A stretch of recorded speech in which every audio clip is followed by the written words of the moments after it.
Şehit töreni başlıyor. Ela! Dur! Taşıma tabii! İyi taşıma!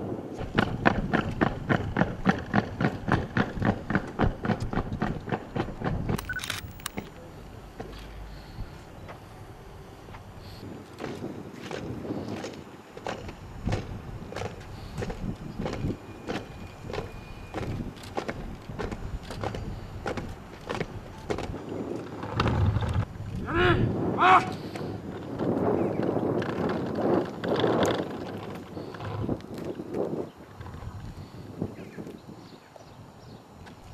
Weg!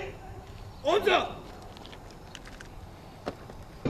Şehit Güvenlik Korucusu Mehmet Babat 20 Kasım 1981 tarihinde Siirt ili Pervar ilçesinde dünyaya gelmiştir. Öğrenimini Doğan Köyü İlkokulu'nda tamamlamıştır.